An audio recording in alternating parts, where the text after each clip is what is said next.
The best. You've got the best podcast. The hottest podcast in the world. The Chris Voss Show. The preeminent podcast with guests so smart you may experience serious brain bleed. Get ready. Strap yourself in. Keep your hands, arms, and legs inside the vehicle at all times, because you're about to go on a monster education roller coaster with your brain. Now, here's your host, Chris Voss. Hi, folks. Chris Voss here from the ChrisVossShow.com, the ChrisVossShow.com. Hey, we're coming here with another great podcast. We certainly appreciate you guys tuning in. Be sure to go see the video version of this. They have it free for an unlimited time. You can go and get the special deal on YouTube. You hit the bell notification button there. It's shaped like a little Liberty Bell, and it will give you this feeling that will wash over you of completeness that will just fulfill your whole life and satisfy you in ways that you've never been satisfied before, or maybe not. But go ahead and check it out, because you can watch the beautiful video of the returning author that we have on here. He can tell you about all of his wonderful books that we'll be talking about over the next half hour. So be sure to do that. Go to goodreads.com for Chris Voss, Instagram, Facebook, LinkedIn, all those different places. He's a returning author. It sounds like I'm doing a fight thing. Like, let's get ready to rumble with a returning author. He's the author of 42 and Today. Jackie Robinson, His Legacy. I've been really excited to interview him about this book, and his name is Michael G. Long. He is the author and editor of several books on Jackie Robinson and civil rights history. They include First Class Citizenship, The Civil Rights Letters of Jackie Robinson, Beyond Home Plate, Jackie Robinson After Baseball, and 42 Today, The Life and Legacy of Jackie Robinson. First Class Citizen was another of his books, was selected as a Best Book of the Year by Publishers Weekly, and received critical acclaim in the New York Times and other major outlets. Mr. Long served as an expert historian for Ken Burns' documentary on Jackie Robinson, and his op-ed pieces about Robinson have appeared in ESPN's The Undefeated, the Los Angeles Times, USA Today, and New York Daily News. Welcome to the show again, Michael. How art thou? Chris, it's great to be back. You made me want to hit that bell notification just for that thrill. Yeah. We're always after, seeing those YouTube videos, because, for me, I'm a visual person, so like the YouTube videos, but, most of the podcast is audio, but it's sometimes good to watch the video. I have people they'll like listen to the audio version. They're like, I want to see what this all looks like. And they come see the video version, and they can see the beautiful background that hopefully you'll be winning some awards with that Room Raider Twitter account. So welcome to the show, Michael. Congratulations on the book. Give us your plugs so people can find you on the interwebs and order up the book. Sure. You can find the book at all booksellers online, 42 Today, Jackie Robinson and His Legacy. And you can find me on Twitter at Michael G. Long 2, and on Facebook and on Instagram, and even on TikTok these days. TikTok, you're doing the old TikTok-a-rooney. You're getting with the I just kids. Signed up like a couple of days ago. I haven't done anything on it, but I've just signed up. You're going to be hip like the kids. You should get in Clubhouse too. Clubhouse is a great thing that I've been using for the Chris Voss Show. And what else? Instagram. Instagram is really so one of my authors came on. They're like, Chris, you really need to be on doing author stuff on Instagram. And I'm like, really? And there's a lot of popular people over there. So give us, you've written so many books on Jackie Robinson. Maybe my first question should be like, why do you hate all the other baseball players and not write about them? Yeah, that's a loaded question, man. So, I can tell you why I chose Robinson. Yeah, actually, I was going to flip that around the other way with a better question that's less funny. But like, why has your life's focus been about Jackie Robinson? Yeah, that's safer ground, isn't there you it? go. So about a decade or so ago, I was writing about religion and politics, believe it or not, and I was looking at Richard Nixon and his alliance, his unholy alliance with the Reverend Billy Graham.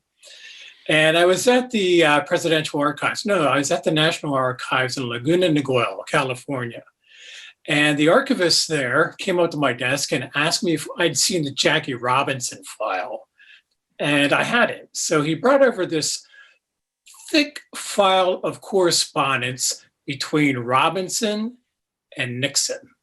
Mm. And I think the correspondence, I think the letters started running from 1952 to 1972. It's about 20 years. Holy crap. Correspondence. Did Nixon write back, or was it just Jackie writing to Nixon? Both. Yeah. Okay.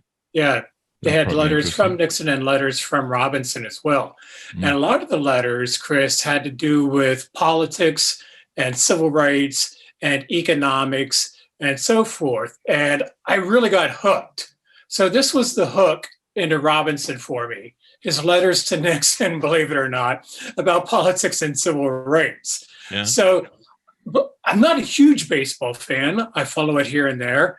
And I wasn't a huge Jackie Robinson disciple at that point either. But these letters were just so fascinating. I wasn't quite sure what to do with them. So I went back to my hotel and I turned on the TV and I saw another show at that point about athletes gone bad. And I thought, I really should do something with these exemplary letters. So I contacted Rachel Robinson and asked her for permission to do a book of her late husband's civil rights letters. Wow. And she agreed to that. And really, the projects have just taken off since then. That's awesome. Hang on, I've got someone on hold here. Hey, Steve Garvey of the Dodgers. Yeah, sorry. Michael's just not that into you, buddy. Sorry, man. Okay, yeah, just, I don't know. I don't know what to do. Anyway, I'm a big Steve Garvey fan, Dodgers fan from being a kid. So I had to pull that reference out. Right now, millennials are going like, what the hell is he talking about? What is baseball? What is this Steve Garvey? Is it Steve Garvey? Did I get the name right? I'm getting old. You did. So. Yeah. All right. Yeah. Don't make me call Tom of the Sorter on you. So you've written this beautiful book, and I'm really excited to interview you about this because, this is about some really important seminal things in our history. Of course, we're dealing with the continual fallout of 450 years of racism and the ugliness of everything that has gone before. We're in the midst of the trial right now of the officer on George Floyd. So give us an overview of the book.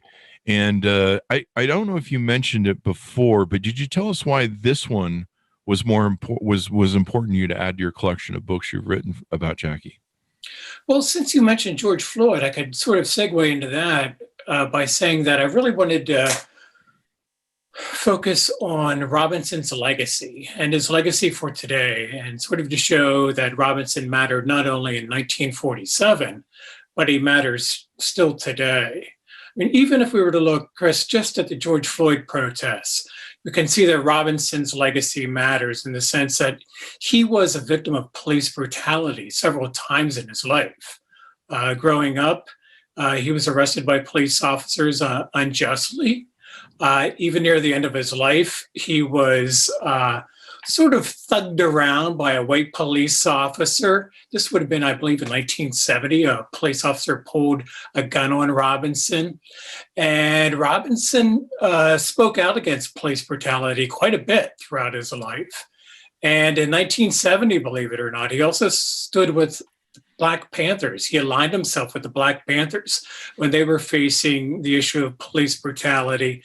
And he said that it made sense for them to be violent in the face of violent police officers. It made sense for them to stand up for themselves when white police officers failed them. So Robinson had a lot to say about police brutality, and I can't imagine that he would be not disappointed. I'm sorry, I can't imagine that he wouldn't be disappointed with what's going on, especially in relationship with George Floyd and all the issues of police brutality going on right now. So the book, I wanted to make sure that the way we address Robinson in the book had an effect on what we're experiencing today, so that we can see his legacy in light of contemporary politics. The other thing I really wanted to do in the book is to make sure that we didn't freeze Robinson in 1947. So most of the time, we frees Robinson on April 15th, 1947. This is the day he shatters a color barrier in Major League Baseball. And in 1947, he's turning the other cheek. He's soldiering on nonviolently. He appears to be a very polite, smiling baseball player. He's non-threatening. He's safe to white America. And I wanted the authors, the contributors to the book, to get beyond that Jackie Robinson. Yeah, I think people just think of him, oh, he broke the barriers in baseball, and then he was a great baseball player. End of story. Hall of Fame, whatever. And then, so you go into more in depth of how that works and everything else, and how he really used his position for power and to try empowerment, try and change the world and do something. He didn't just take his paychecks and be like, oh, I'll go golfing. See ya. I'm out. Yeah, Robinson was no Michael Jordan, at least Jordan early on, We just lost the Michael Jordan crowd. Sorry, Michael. Sorry, Michael, and sorry, Michael Jordan's followers. Well, he's at the casino. I mean, he can't help it. I'm just kidding. That's a really bad Michael Jordan trick, I just realized. Robinson used his celebrity status early on to advance for civil rights and progressive politics.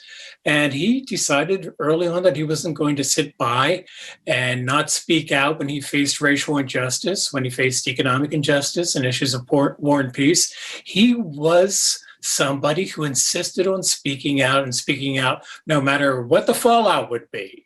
So he didn't weigh which Republicans or which Democrats might buy his products. He wasn't into that. He was into speaking his mind. Awesome. Did he go through the sort of stuff that, people like Aretha Franklin, and people used to go through, where they had to go through the back of hotels, to get into them, if they wanted, even though they had money and success, they would still have to play these stupid games that white people would make, like going in the back of a hotel instead of in the front and shit like that. Did he have to go through that? He did, even after he succeeded, which I think is what your point's focusing on. Even after he succeeded, even after he was in the Baseball Hall of Fame, Chris, Robinson still had to face these things. When he and Rachel, by the way, were looking for a new property in Stamford, Connecticut, where they would raise their family, and in the surrounding area, they had trouble. That area was redlined Black Americans out of that area. So they had trouble finding open properties. They eventually settled on an expansive area where they built their own home. But even in Stamford, Connecticut, Robinson wasn't invited to join the local country club. So yeah, he experienced racism long after he succeeded. That's crazy, man. Well, it's crazy and true, sadly. I remember, Sammy Davis Jr. couldn't get into the casinos until Frank Sinatra said, you either let him in or you don't get me. Right. And I love the story about Aretha Franklin I found out about after her passing, where she took cash from everybody up front. You paid the queen to play up front because she wasn't going to take any shit and she wasn't going to go looking for her money. You paid her. I love the queen. That's awesome. I mean, that's awesome. She's like, I ain't taking nothing. But it is sad when I read the stories about how even successful people like Nina Simone and some of my other really favorite singers, used to have to deal with that bullshit to hide. So give us some rundown of some of the stories that you really thought readers will like out of there, or at least some tips or hints on some of the teasers that are out there. Sure. So the book is, I never really answered your earlier question. The book is divided into different sections. One section looks at the foundations of Robinson's life. Then we look at his baseball years. We look at his years in civil rights and politics. And then finally, we look at his effects on the wider world of sports. I can give you a couple of stories that I think are interesting. Jonathan Eig wrote about the number 42 in his chapter in the book. And he tells us that the number 4 was available in 1947. The number 2 was available in 1947, but Robinson got the number 42. In 1947, the number 42 was not something that one aspired to. Yeah. It was a really high number that baseball players just didn't want to have on their back. Now they wear 99 and 00 and so forth. But at this point, 42 was a really high number. There was only one higher number on the Dodgers at that point, and that was number 43, worn by a player whose names most of us don't remember. John Van Syke, I think was his name. I might be wrong about that. But Robinson made a number out of 42. So we know it today because Robinson wore that. But in 1947, he shows up at the clubhouse, Chris, and there's no locker for him in the locker room. His jersey is on a peg, and it's the number 42. So he's not being treated very well as soon as he arrives there. You know, the Dodgers weren't quite sure that the experiment would succeed. And so he wasn't deeply ensconced in the locker room when he showed up on that first day. So he didn't choose the number 42. They gave it to him, and they gave him a high number because they're like, you know, if we have to forget this experiment, there it is. It's not number 4 and it's not number 2. That's right. Actually, a low number was available and it went to a white rookie. Yeah. Well, welcome to the 40s and, well, everything. Yeah. In fact, I had pulled up on the side here that Black Army officer held at gunpoint in Virginia. I can't even watch the video. So a lot of stuff hasn't changed. So give us a rundown from there, some of the other things that happened to him. Sure. Well, let me go back to the beginning, if I can, and give you some of the fuel, the foundations that sort of fueled his life. Mm-hmm. So Robinson was born in Cairo, Georgia. His mother decided that she was going to put the 5 children on a train, and he was born in 1919. And when he was about 1 year old, his mother put him on the train and his siblings, and they went to Pasadena, California. Robinson never knew his biological father. He had left the family during the growing season, no less. And Mally Robinson was facing really hard times. So she went to California, where a lot of Black Americans were landing. It was a promised land. And it didn't turn out to be that promising, but it was a promised land at that point. And she taught him some really important lessons growing up. She was a very religious person. She was very spiritually devoted. And she taught him the Adam and Eve story.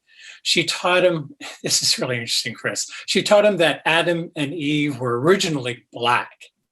And then they were scared white when God caught Eve eating of the tree of the knowledge of good and evil. So she taught Jackie and his brothers and sisters that black was God's original design for skin color of humanity. So he grew up believing that the color of his skin was full of dignity and God ordained. That's a beautiful story, isn't it? I mean, I'm an atheist, so I don't.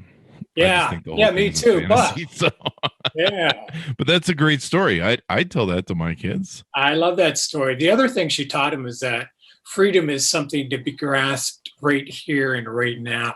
So it wasn't like God would reward you in the by and by when you get to heaven, where there's a great pie in the sky. She didn't teach him that. She taught him that freedom is God's will for his life right here, right now, and that he had a responsibility to fight hard for it. So you can imagine that those 2 lessons provided a lot of fuel for Robinson as he faced racism in Pasadena growing up. And he did. You know, he went to movie theaters that were segregated. The local swimming pool was a public pool, and they had International Day every Wednesday. International Day was when they let the kids of color come in and swim in the local pool 1 day a week. Oh, wow. And then after they left, they drained the pool and scrubbed it so the white kids wouldn't get sick. Yeah, I remember these stories. They're horrific. And he grew up in segregated Pasadena, and it was tough. And, you know, he grew up with seeing violence against Black folks as well. So Pasadena wasn't a promised land. In fact, he got, and his mom got, and his family got hassle living on this almost all-white block in Pasadena. Somebody burned a cross on their lawn. Wow. They were often... the cops often showed up at their house because neighbors called the cops and so forth and so on. So he had some tough days growing up. But his mother really gave him a lot of spiritual fuel as he prepared to go to Pasadena Junior College and then UCLA and beyond. Yeah, it's a tough road. So when does he find his talent for baseball? Well, his first sport early on was softball. He really loved softball. And then he goes to Pasadena Junior College, and he's really a football star.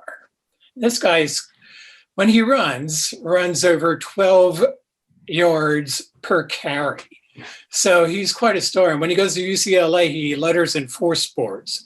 Letters in football. This is his best sport. He letters in basketball. He's a great basketball player. He letters in track. He was a statewide champion at track, and he letters in baseball as well. Baseball doesn't seem to be his best sport. In fact, he batted .097 in his first year at UCLA playing baseball. Not a great average. 97. But he becomes really good at baseball, obviously. And then after he leaves the Army, he joins the Kansas City Monarchs of the Negro Leagues. Mm-hmm. And there he bats, I think it was like 380 or something like that. And from there he gets picked up by the Dodgers. Yeah.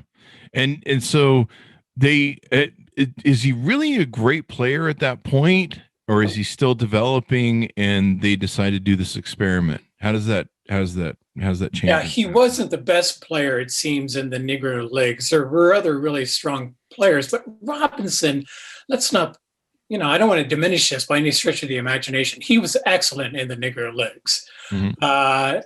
And they chose him because of his excellence. So he was a great batter, great fielder, great runner. He didn't have the strongest arm, they said. I think that was probably his weak spot. He didn't have the strongest arm, but on all other indicators, he was excellent. But Branch Rickey, the general manager of the Dodgers, chose Robinson not just because of his excellence, but because he thought Robinson had a solid moral character. And he knew that Robinson had a temper like a rattlesnake. And that's what one of his Negro Leagues colleagues said. Robinson had a temper just like a rattlesnake. And he did. That kind of guy.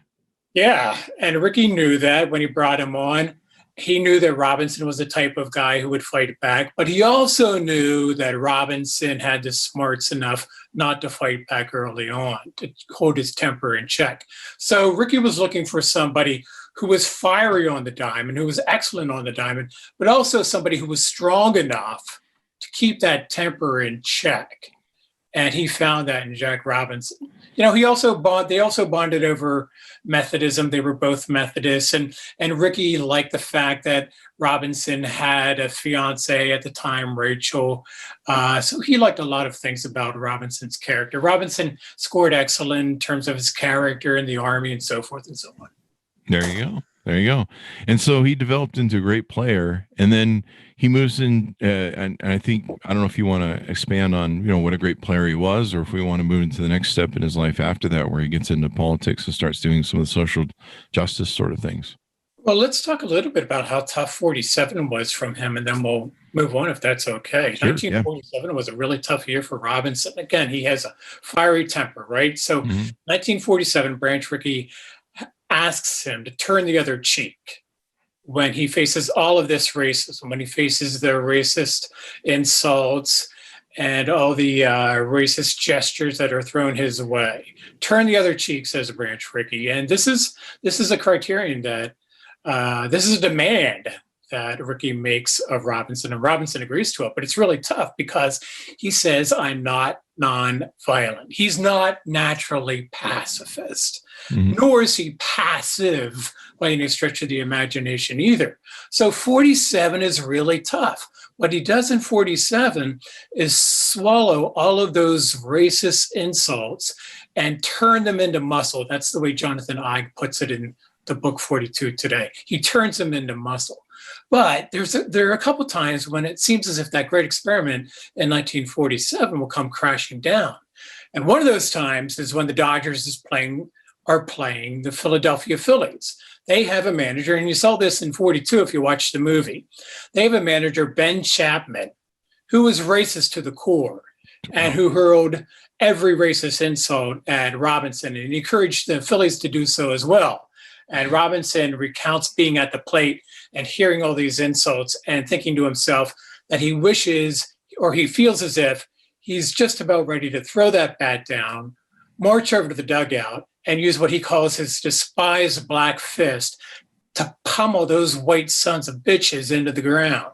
This is the way Robinson puts it. And that's who Robinson was. So it's no small feat to me that given who Robinson was, he succeeded in 1947. And then Rickey eventually releases him from that admonition to turn the other cheek. And you can see awesome footage of Robinson standing up and fighting for calls and standing up and fighting with umpires and other players. But Robinson transformed the game. He transformed the complexion of the game, but he also transformed in many ways the way the game was played. And there's a contributor to the book named George Vesey, Chris. He wrote for many years for the New York Times.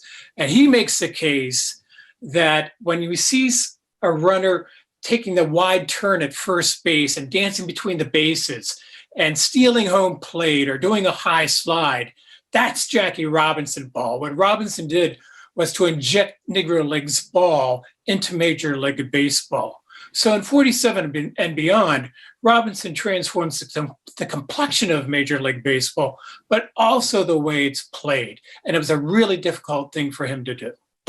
There you go. There you go. I think it's powerful. I mean, that takes a level of just being able to do through the pain, because I'm kind of a rattlesnake myself, and I don't deal well with being poked at. I'm a don't tread on me sort of person, but being able to have that level of character to be able to go rising above, and then of course, wait till he gets his power and then be able to use it in ways that you can make differences is like really important. Yeah, I mean, did he kind of feel like he had that yoke of carrying the, I'm the pioneer here in breaking open this whole breaking the glass, getting into this business so we can change like you say, the complexity of it.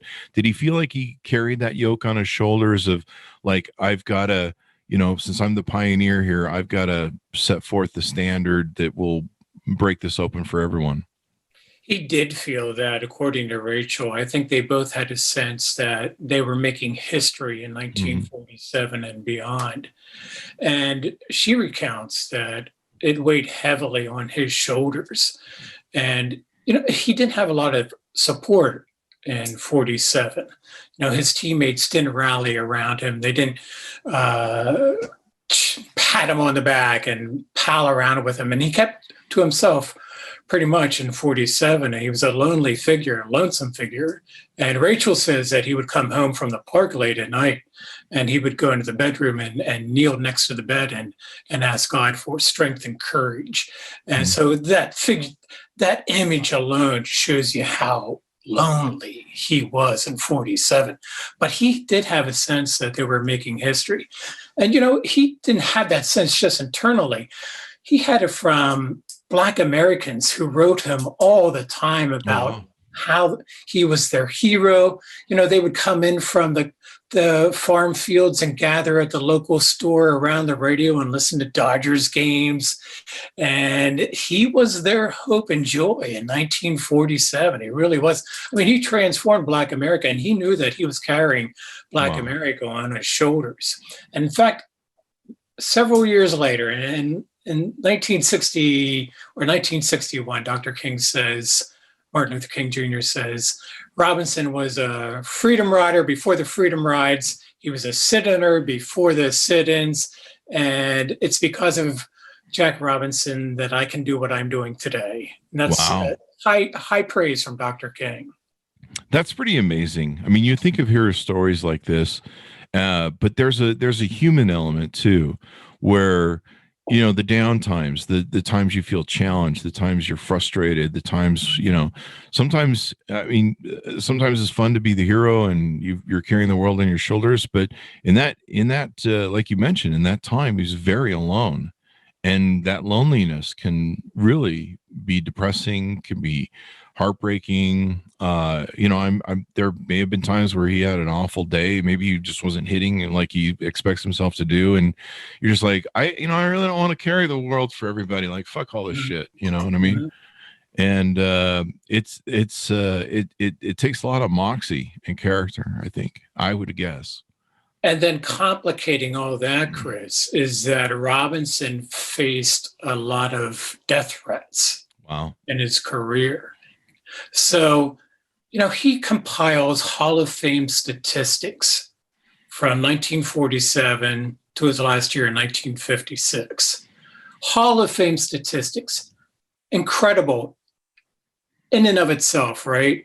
But this is a guy who compiled those statistics under intense pressure. Yeah. Excuse me, under intense racism. And that included death threats. So he would go out to the field thinking, possibly there's somebody in the stands who's going to take me out today. Can you imagine putting up Hall of Fame statistics under that type of pressure? It's hard enough just to hit a fastball. Right. Yeah, exactly. Yeah. Or a slow ball. Yeah.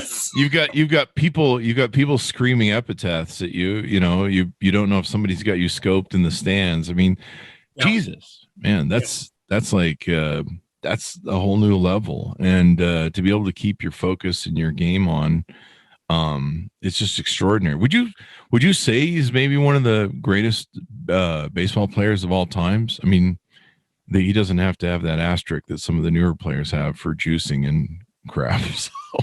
Right. I would say that given the circumstances in which he played, there's no doubt in my mind that he's one of the greatest players in Major League Baseball history. The other thing I want to point out here, Chris, is that while this is going on, Rachel is sitting in the stands watching her husband play. Wow. He's not there as a passive spectator in the sense that she too is hearing all of these insults being hurled at her husband. She too is feeling all that pain. She's taking in the suffering as well. And together in 47 and beyond, they're really a heavily bonded team. I mean, they're together. It's a story. It's truly a love story between those two. And so Jack would often say, she called him Jack, by the way, it was a term of endearment for her. Jack would often say that he could never have done what he did without Rachel. And I think there's no doubt about that either. She's as much a hero in the story as he is. Oh, really? So we get to know his wife better and stuff. I mean, you'd have to have some sort of rock to hold on to or somebody to balance you. And, you know, for the times that you go, screw all this crap, you know, somebody who can help you out and focus you. And I'm sure she was under threat too, as well. I'm sure the death threats applied to his whole family, which is tough as a man to have your family under death threats. Indeed. And I think that they both wore that well. I can't imagine going through something like that, but there they were at the park every day, you know, playing and cheering. Yeah. Remarkable character, really. Did the racism, I mean, I imagine the racism from fans didn't abide. Did any of it ever get better for him, whether it was from not fans, because fans would of course love him, but just people in the stands, or did he ever get more respect finally from people in the game, whether it was fellow players or coaches, or any stories about that?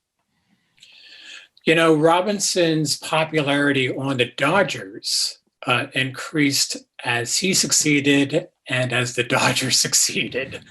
So as he helped them move toward the pen and then eventually the World Series, it's amazing how the moral characters on the team changed. But yeah, you know, the more he succeeded, the more popular he became.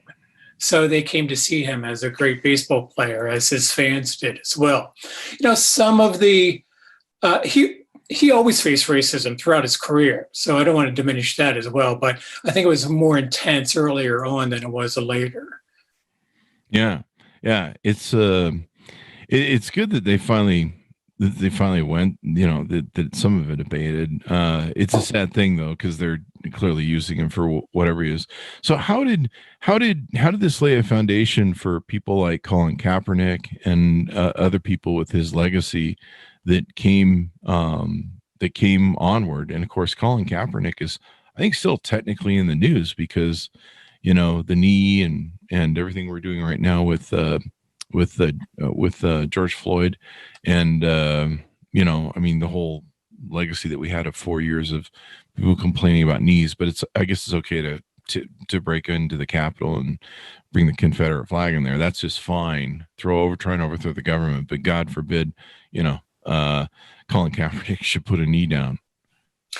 So Robinson was cited quite a bit when Colin Kaepernick started to take his knee, because in his last autobiography, he had a couple.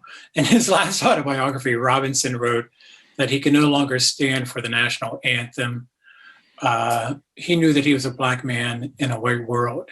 And near the end of his life, Robinson was really frustrated. I don't want to get to the end of his life too fast, but near the end of his life, Robinson was really frustrated with the way that there was a white backlash in America at that point, and the civil rights movement had sort of ground to a halt after the assassination of Dr. King and the failure of the Poor People's Campaign, or at least some of the failures of the Poor People's Campaign.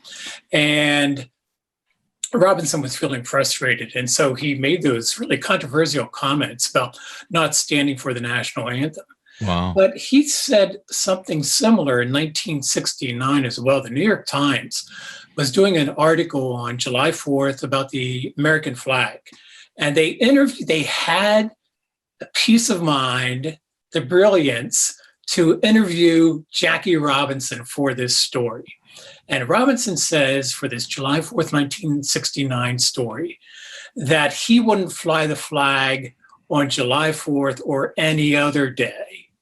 And he said, if I see a flag decal on somebody's car, I just figure that guy isn't my friend. Now, at this point, and I remember this, I was just a really little kid, but Gulf Oil and some other places were handing out free decals of American flags. Oh, wow. And my parents put one on their car. And lots of other folks put the decals on the car across the country. And that's what Robinson is referring to. And he says this because in 1969, Nixon had just assumed power as the new president. And he rode a white backlash into the office, focusing on law and order, right, against riots and uprisings. And Robinson was also, by this point, concerned about the uncritical support for Nixon's execution or eventual execution of the Vietnam War as well. He just detested the backlash to the civil rights movement that was going on primarily in 1969 when he was making these comments. So yeah, Robinson was really relevant, continues to be relevant in the Colin Kaepernick story. Kaepernick stood on the shoulders of Robinson, even if he didn't know that. He was on the shoulders of Jackie Robinson. That's amazing. I mean, I was just sitting here getting wide-eyed on you because I was just thinking of how much shit Colin got. Yeah. And then I'm thinking about the time you referenced the Jackie Robinson. I'm like, oh man. But it is interesting how both the times with Colin Kaepernick and Jackie Robinson, they both were in time periods where we were having this drawback or pullback or clawback of white nationalism. I mean, the Johnson era gave civil rights and a lot of different things that it was trying to do. And, Nixon was that clawback, rip back and say, nope, white hierarchy is keeping power. Same thing with Donald Trump. So it's interesting, the parallels of those. And sadly, we haven't learned anything in 30 or 40 years. And, sadly, partly because Robinson tried so hard. If I can go way back to Robinson and Nixon. Is that okay, Chris? Yeah. Let me throw one thing in real quick, though, to the flag thing, because I don't want to lose the point in time. But what was interesting about that flag story you're telling about, the decals, it had gotten to the point the end of last year, before the election, that if I saw like giant flags on if you were a Democrat, you couldn't fly a flag, you couldn't put flags on your social media. If I saw flags on your social media, I knew who you were supporting racist wise. Yeah. And so many people after the election was won are like normal people that aren't racist. Were like, I can finally put my flag out and not be thought of as a racist. So yeah, Robinson really believed that that Nixon's movement had hijacked the flag. Mm-hmm. And you're right about that clawback of white nationalism. Mm-hmm. Now, in 1960, Robinson supported Nixon. In fact, he took a sabbatical from his job at Chock full of Nuts, where he was a vice president of personnel, and campaigned full-time for Richard Nixon in 1960 in the presidential election. This was against John F. Kennedy.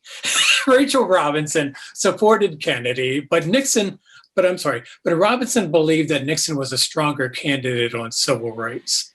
Nixon had steered the passage of the 1957 Civil Rights act through Congress. He had visited Africa and spoken about civil rights while he was there. He promised Robinson that he would move faster on civil rights than Eisenhower ever did. And Robinson also met Kennedy one-on-one in a Georgetown parlor. And he told Rachel that Kennedy never once looked him in the eye. And for Robinson, that was a huge thing.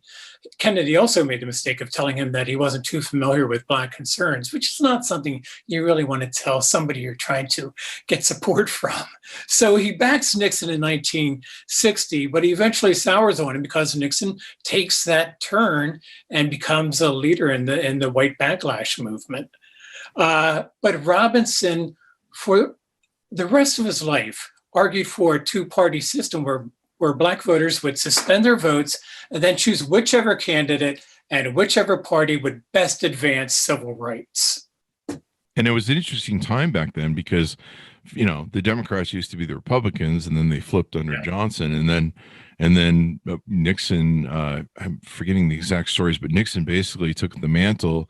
That's when Nixon said, "Well, we don't union run money. We'll take big corporate money," and they basically identified, it wasn't the Southern Strategy at the time too. Southern Strategy began in 1961 with Barry Goldwater. Yeah. He said we need to go hunting where the ducks are. And by that he meant we shouldn't pursue Black voters. What we should do is go to the South and get the disaffected and disenchanted white voters who were part of the Democrats. Yeah. Yeah. And that whole flip takes place in that time. Yeah. But yeah, it's the famous clawback of white nationalism, white supremacy, white entitlement, all that sort of stuff. And it's really it's almost like a mirror image of Donald Trump. And what's really interesting about it is you see the corruption both at the same time as well. So there's that, on the impeachments. So there you go. What have we missed about what's in the book, or what would you like to tease out to our readers to get them to sign up? One of the things that we missed is, what do we do about Jackie Robinson Day? Mm-hmm. So every April 15th is Jackie Robinson Day in Major League Baseball, and everybody in Major League Baseball wears number 42. I love Jackie Robinson Day. One of the contributors to the book makes the sense that, well, maybe we should unretire the number, pull it from the rafters, and let people wear it throughout the season again, so that we talk about Robinson more than we have up to this point. It's an interesting suggestion. I'm not quite sure whether I have a horse in that race, but there's always a question of, what do we do with Robinson's legacy throughout the Major League Baseball season? I always think it's, the more we can talk about Robinson, the better. I'm not sure that unretiring his number would do it. But that's one of the things that one of the contributors makes the case for. What do you think, Chris? Unretire the number or keep it? I'm not that familiar with that process in the baseball thing. I feel bad because I grew up loving the Dodgers, and then somehow I went to football. So if that's appropriate, I'm all for it. The making a day for him, is there an active some sort of process? I think I had a friend who made a day for a certain thing internationally, and I think she did that. So is there a process right now going on to maybe pick a day, and what day would it be of the year? Well, April 15th is Jackie Robinson Day in Major League Baseball. Okay. So that's just coming up this week, this Thursday. Oh, wow. We're taping this in early. I better publish this by that date. That's okay. But yeah, April 15th is Jackie Robinson Day. And it'll be interesting to see what Major League Baseball does this year. Last year was really the first time they unfroze him from 1947. And they put his legacy in conversation with the Black Lives Matter movement and Black protests for racial justice. That was really the first time they did it. So it'll be really fascinating to see what Major League Baseball does this April 15th and see whether they do the same thing and see the relevance of Robinson for today. I'm all for it, man. Let's make a day for him. In fact, I've got to make a show note to take and promote this. I'll probably, the next 24, 48 hours we'll be promoting it. So I got to make a point in the little promo. We're like, hey man, it's almost the date. But yeah, let's make a day for this. I'm all for it. we need more days for everybody and inclusivity and all that sort of stuff. And I'm kind of tired of some of the days. Like, do we really need to George Washington? Do we really need to keep doing that thing? Like, I don't know. Maybe too soon. I don't know. I mean, he's a nice guy and all, but seriously. I mean, he's kind of at his run. You know what I'm saying? Maybe he's at his run. Yeah, it's time for some new people to get some put new in there. faces. Yeah. Let's get some fresher faces on there. I New mean, blood in there. Yeah. I'm all for that. It's just, I don't know. I'm old, so the fact that we're still doing it is just old for me. But anyway, I've clearly lost the George Washington fan crowd. My apologies, people. Too soon. I get it.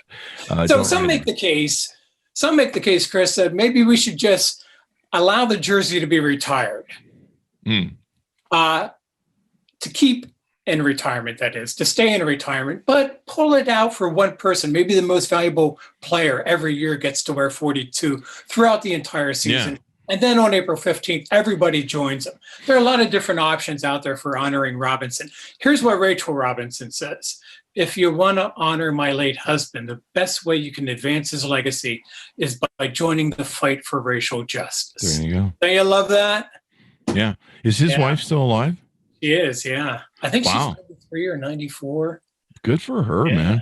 Good for her. For many years, she headed the Jackie Robinson Foundation in New York City that provides scholarships for students of color, and they've done a lot of good work through the years.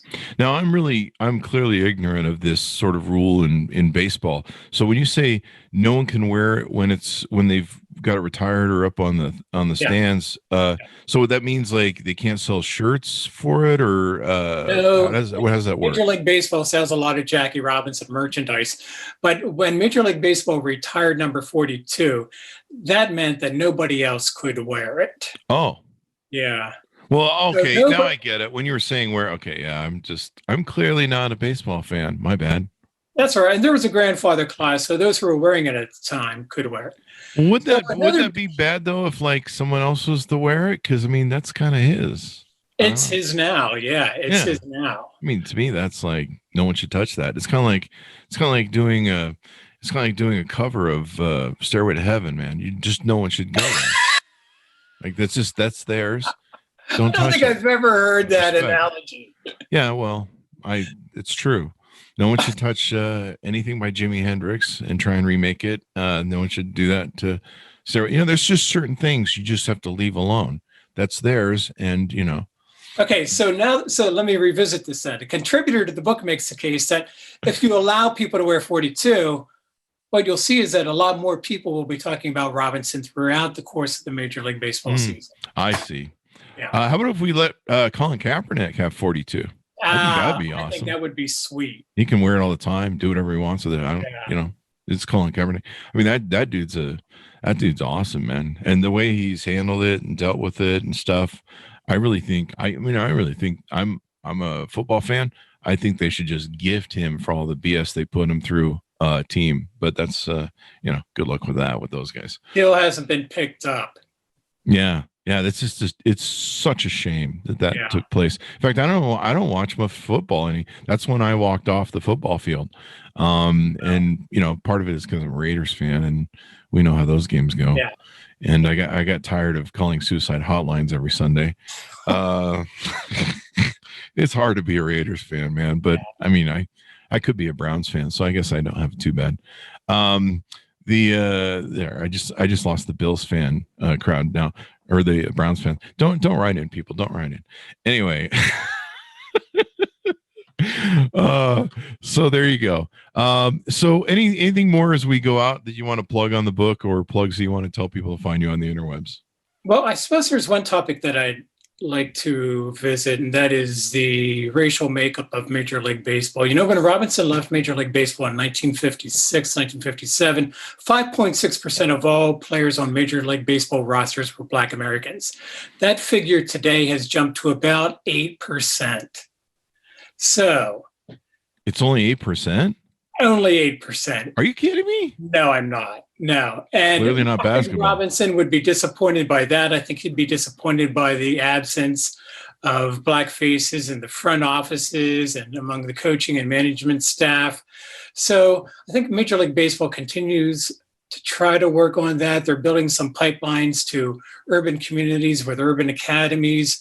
They just hired Ken Griffey Jr. to do some work on issues of diversity. I think that's all good. There are some factors, there are social factors that have prevented Black Americans from becoming part of the baseball culture, I think. As well as the game itself. The game isn't as sexy as it's definitely faded. As basketball and football, no doubt about that. And a lot of the heroes these days come from basketball and football. But it does have to do with bigger social forces, and I hope Major League Baseball will take those up. Well, it sounds like like you say, they may not have the right camps in place. There might be still, I'm sure there's still a lot of racism that's there. But yeah, I grew up with, baseball being the national pastime, and everything else. But yeah, it's kind of a loss. But definitely, I mean, more people have gone into the NBA and football and stuff. But yeah, that's interesting. That's shocking to me. I didn't know that because I don't watch baseball. They really need to do something to speed up the game a little bit for me.